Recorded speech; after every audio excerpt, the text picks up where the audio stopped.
Baik, Assalamualaikum warahmatullahi wabarakatuh. Bismillah, alhamdulillahilladzi an'amana bi ni'matil imani wal islam, wa nusalli wa nusallimu ala khairil anam, sayyidina Muhammad wa ala alihi wa sahbihi ajmain, amma ba'd. Baik teman-teman semua yang dirahmati oleh Allah Subhanahu wa taala, pada kesempatan kali ini kami bertujuan untuk sharing dan untuk menyelesaikan tugas kelompok dari mata kuliah manajemen risiko. Kami dari kelompok 4 yang beranggotakan saya sendiri, Ilham Maulana, Muhammad Akil Habibi, Muhammad Alawa Patonah, Muhammad Azimil Haq, dan yang terakhir Doadi Saputra. Baik, pada video kali ini kami akan membahas terkait manajemen risiko strategis di perusahaan Lego Group. Ada beberapa poin yang kami akan bahas di video kali ini. Pertama, saya akan menjelaskan terkait profil dari perusahaan The Lego Group ini.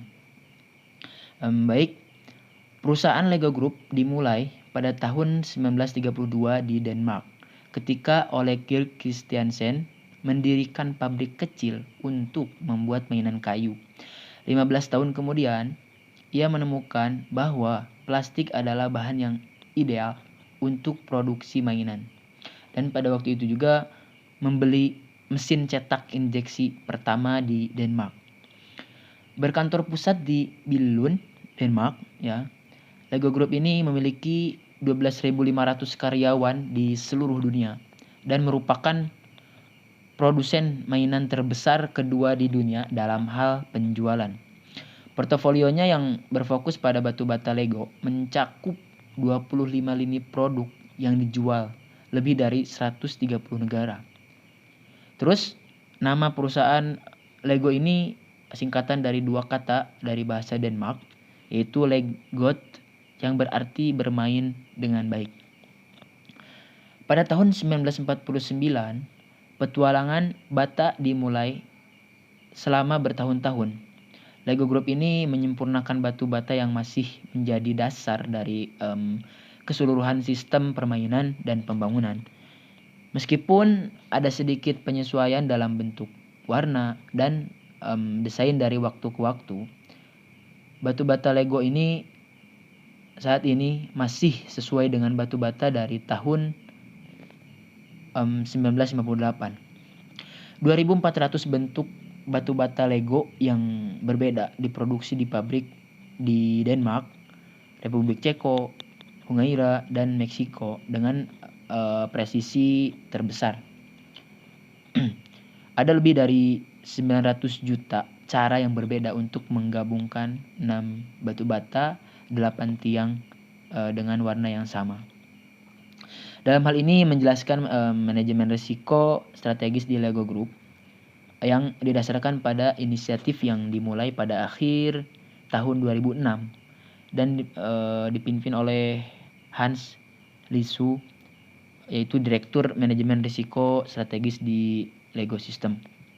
Dan ini juga merupakan bagian dari pekerjaan berkelanjutan Lab Manajemen Risiko Strategis di Universitas DePaul yang mengidentifikasi dan mengembangkan praktik unggulan dalam mengintegrasikan manajemen risiko dengan pengembangan strategi dan pelaksanaan strategi. Kasus deskriptif ini memberikan contoh yang bagus untuk mengintegrasikan manajemen risiko ke dalam pengembangan strategi dan pelaksanaan strategi. Untuk memahami manajemen risiko pada perusahaan Lego, kita harus memahami strategi dari perusahaannya dulu. Karena hal ini sesuai dengan langkah pertama dalam mengembangkan manajemen risiko strategik dalam suatu organisasi atau perusahaan. Di dalam Lego Group terdapat misi dan visi. Misi dari Lego Group yaitu menginspirasi dan mengembangkan pembangunan masa depan. Sedangkan visinya yaitu menciptakan masa depan permainan. Untuk mewujudkan pencapaiannya, perusahaan Lego menggunakan strategi pertumbuhan dan strategi inovasi. Pada strategi pertama yaitu strategi pertumbuhan, Lego Group sudah memilih strategi yang berdasarkan pada sejumlah pendorong pertumbuhan. Nah, salah satunya ialah meningkatkan jumlah produk penjualannya di Amerika Serikat. Lego Group juga ingin meningkatkan jumlah penjualannya di Eropa Timur, karena di negara tersebut perkembangan pasar mainan sangatlah pesat. Selain itu juga, Lego Group ingin berinvestasi di negara berkembang tersebut dengan secara hati-hati, karena industri mainan bukanlah hal yang baru bergerak ke pasar yang sudah berkembang. Sehingga ketika pasar tersebut benar-benar bergerak, maka Lego Group akan berinvestasi dengan tingkat yang sesuai. Hal ini akan memperluas aktivitas langsung kepada konsumen, penjualan online, dan aktivitas online. Adapun strategi yang kedua yaitu strategi inovasi. Lego Group akan berfokus pada produk baru yang inovatif dari konsep yang dikembangkan. Salah satu contohnya ialah Lego Game System yang terdiri dari permainan papan keluarga.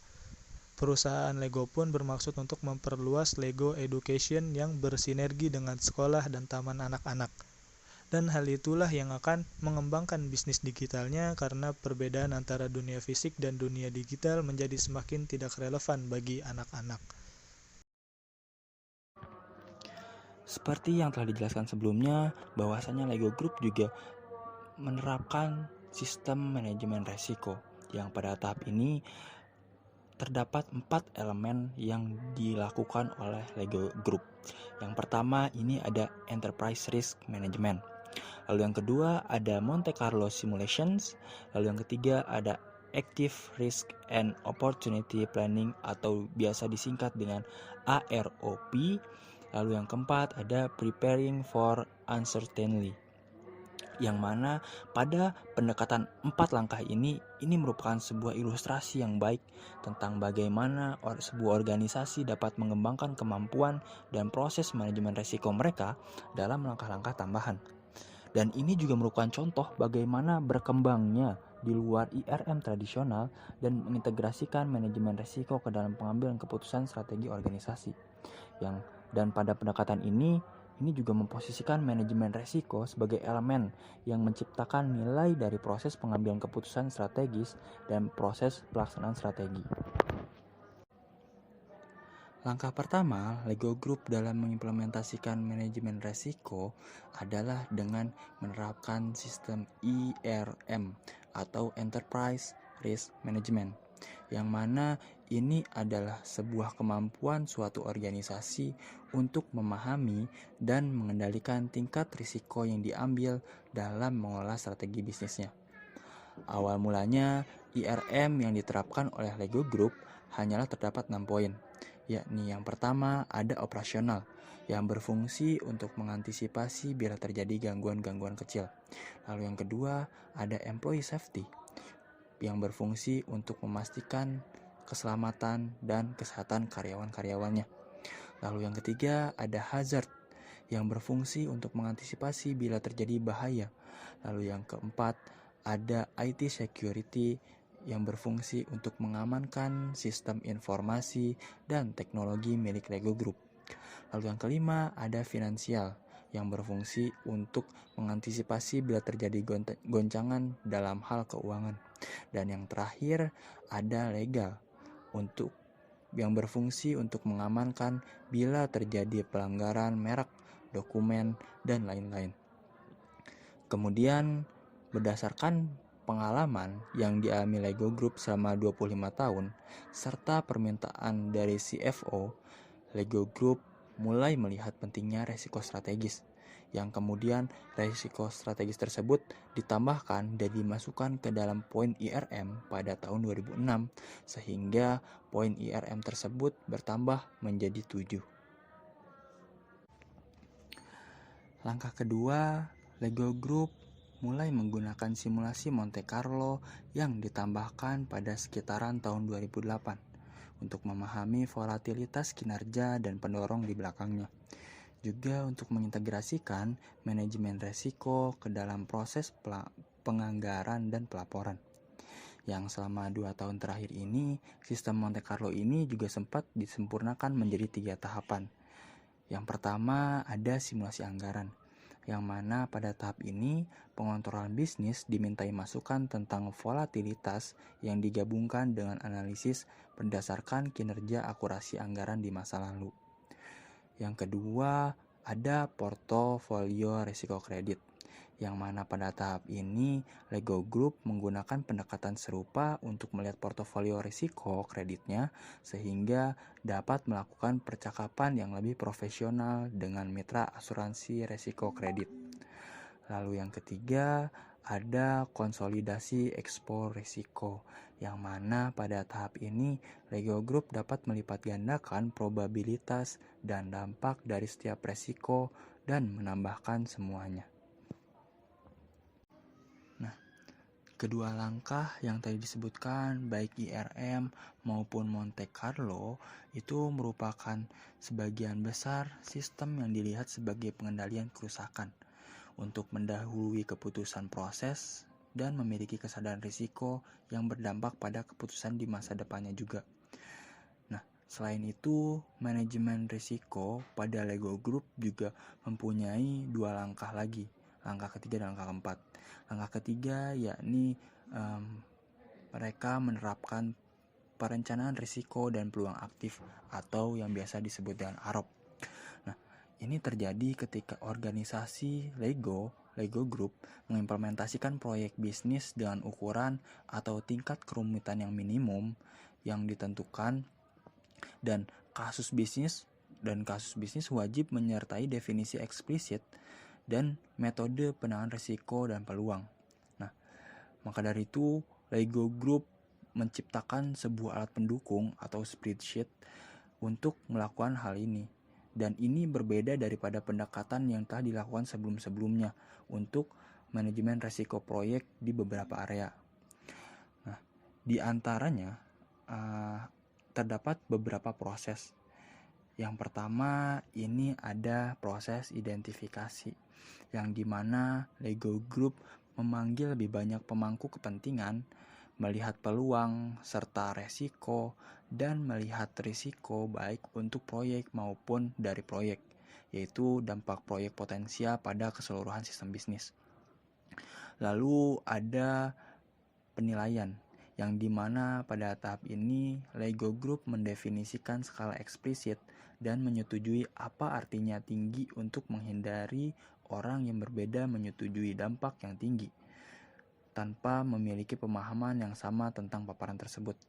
Lalu ada penanganan, yang dimana Lego Group secara sistematis menugaskan pemilik risiko untuk memastikan tindakan dan akuntabilitas serta menyertakan penggunaan indikator peringatan dini jika relevan. Lalu ada terjadi penilaian ulang, yang dimana Lego Group secara eksplisit mendefinisikan ekspor risiko bersih untuk memastikan bahwa Lego Group sendiri memiliki ekspor yang diketahui dan dapat diterima. Lalu selanjutnya setelah dinilai ulang, kemudian ditindaklanjuti, yang dimana Lego Group terus memperbarui portofolio risiko proyek untuk sesi, gerbang, dan pencapaian. Lalu yang terakhir terjadi pelaporan, yang dimana ini dilakukan secara otomatis dan sepenuhnya terstandarisasi berdasarkan data. Lalu langkah keempat ada mempersiapkan ketidakpastian, yang dimana pada titik ini manajemen mencoba memastikan bahwa strategi jangka panjang ini relevan dan tahan terhadap perubahan masa depan yang mungkin sangat berbeda dari yang telah direncanakan. Skenario membantu mereka membayangkan serangkaian masa depan yang berbeda namun masuk akal untuk menguji strategi ketahanan dan referensi. Nah, dua langkah terakhir ini dirancang untuk bergerak dari hulu atau dari awal, untuk terlibat lebih awal dalam pengembangan strategi dan proses perencanaan dan implementasi strategis. Nah, ini adalah beberapa sistem yang digunakan Lego Group dalam mengimplementasikan manajemen risiko. Baiklah, saya akan menjelaskan materi selanjutnya, itu terkait dengan manfaat data dampak perusahaan yang dirasakan setelah penerapan manajemen risiko ya teman-teman ya. Nah, untuk dari manfaatnya itu pengembangan manajemen risiko strategis di Lego Group ini ya memberikan contoh yang bagus gitu tentang bagaimana organisasi dapat mengembangkan program RM mereka untuk memasukkan risiko strategis dan menjadikan manajemen risiko strategis sebagai disiplin teman-teman dan kompetensi inti di dalamnya. Nah, salah satu elemen kuncinya adalah integrasi ini. Nah, ketika memang diskusi dengan manajemen Lego, itu manajemen Lego menjawab bahwa mereka itu terintegrasi secara alami, teman-teman. Nah, integrasi manajemen risiko dalam strategi dan eksekusi strategi, serta integrasi strategi dalam manajemen risiko itu dapat dapat meningkatkan nilai teman-teman RM dalam suatu organisasi gitu.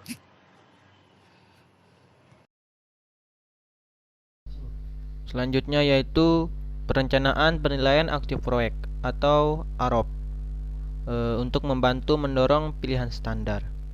Nah, di sini ada beberapa tahapan manajemen risiko. Yang pertama yaitu identifikasi, di mana perusahaan Lego memanggil lebih banyak pemangku kepentingan untuk melihat peluang serta risiko dan melihat risiko baik untuk proyek maupun dari proyek.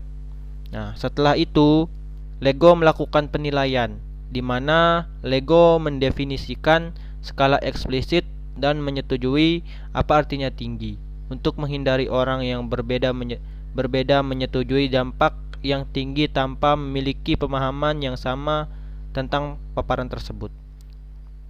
Selanjutnya itu tahapan penanganan, di mana Lego secara sistematis menugaskan pemilik risiko untuk memastikan tindakan dan akuntabilitas serta menyertakan penggunaan indikator peringatan dini jika relevan. Nah, selanjutnya yaitu tahapan penilaian ulang, di mana kami dari perusahaan Lego secara eksplisit mendefinisikan eksplosur risiko bersih untuk memastikan bahwa kami dari Lego memiliki eksplosur yang kami tahu dan dapat diterima. Nah, kami meminta mereka untuk secara sengaja membahas apakah mereka dapat dan akan menerima risiko sisa agar tahu apa yang mereka terima. Tahapan selanjutnya yaitu tindakan lanjut, di mana kami terus memperbarui portofolio risiko proyek untuk sesi gerbang dan pencapaian. Nah, tahapan yang terakhir yaitu pelaporan, di mana yang dilakukan secara otomatis dan sepenuhnya terstandarisasi berdasarkan data. Baik, selanjutnya kami ingin menekankan bahwa manajemen risiko bukan tentang penghindaran risiko. Lebih tepatnya ketika Anda ingin mengambil peluang lebih besar daripada pesaing Anda dan lolos begitu saja, berhasil gitu kan, Anda harus lebih siap. Contohnya mobil balap tercepat di dunia pasti memiliki rem terbaik dan kemudi terbaik, ya untuk memungkinkan mereka dikendarai lebih cepat, bukan lebih lambat. Nah, di manajemen risiko juga harus memungkinkan organisasi untuk mengambil risiko yang diperlukan untuk tumbuh dan menciptakan nilai. Mengutip dari legend balap ya, yaitu Mario Andretti, jika semuanya terkendali, Anda berjalan terlalu lambat. Nah, jadi pendapatan dan pendekatan filosofi yang dijelaskan dalam kasus ini tercermin dalam misi tim manajemen risiko strategis di Lego Group untuk mendorong pilihan yang sadar. Pastinya setiap perusahaan harus dapat mengantisipasi segala macam kemungkinan yang terjadi di masa mendatang, ya seperti ketidakpastian yang penuh dengan risiko. Dalam konteks ini, manajemen risiko menjadi relevan ya, sehingga perusahaan tidak perlu lagi mengandalkan intuisi sepenuhnya. Dalam perusahaan-perusahaan tradisional, kesuksesan boleh jadi tercapai karena pemimpinnya mempunyai intuisi yang tajam. Namun, ya jika perusahaan tidak memiliki strategi manajemen risiko, maka ya perusahaan tersebut tidaklah cukup gitu, tidak cukup aman dan dapat mengakibatkan kehancuran bisnis. Maka dari itu diperlukan aspek manajemen risiko dalam membangun kerangka strategis sehingga dapat mendukung pencapaian visi dan misi suatu perusahaan. Baik, mungkin cukup sekian pembahasan dari kami. Terima kasih atas perhatiannya. Kurang lebihnya mohon maaf. Sekian. Allahul muwaffiq ila aqwamit thoriq. Wassalamualaikum warahmatullahi wabarakatuh.